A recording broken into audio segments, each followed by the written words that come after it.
I got so much motherfucking design on right now. Break it down, bring it back, make it clap. I got 3 old thoughts, new block, where that day. Bitches on my line, and you know. Perkenalkan, nama saya Laura Margareta Simanjuntak.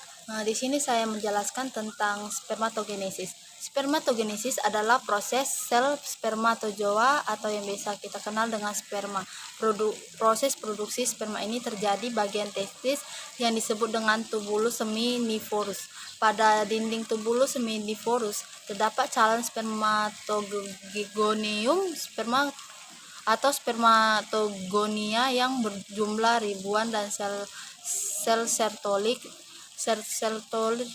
inilah yang nantinya akan memberikan nutrisi pada cikal bakal sperma sehingga bisa melakukan pembelahan serta mitosis dan meiosis dan berbentuk menyerupai kecebong. Setelah sperma akan menuju epididymis, dari epididymis sperma bergerak ke bagian lain yang dinamakan vas deferens dan ductus ejaculatorius.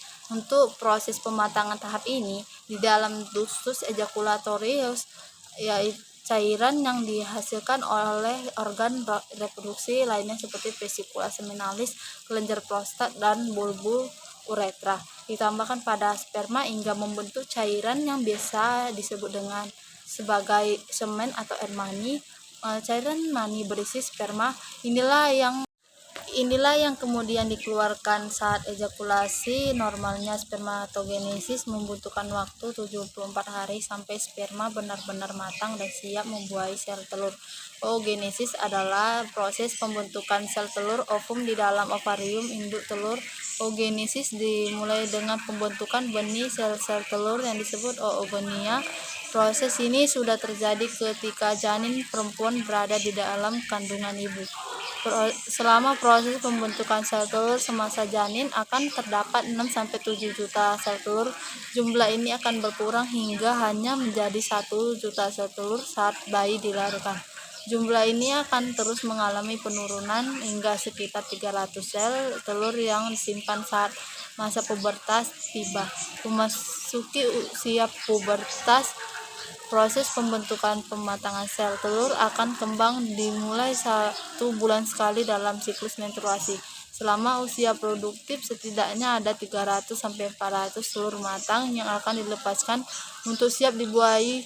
Jumlah dan kualitas telur ini akan terus menurun sehingga berjalannya usia seseorang wanita.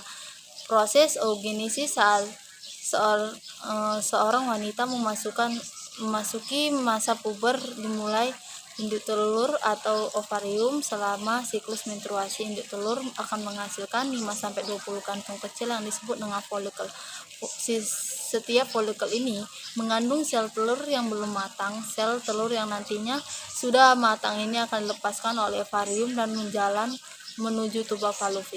Di tuba fallopi, sel telur juga matang akan menunggu kedatangan sperma untuk membuahi. Jika sel telur pembuahan, sel telur akan menetap di tuba fallopi yang menempel di dinding rahim. Jika tidak terjadi pembuahan, akan dikeluarkan dari dalam tubuh sekitar 14 hari kemudian dalam bentuk darah menstruasi.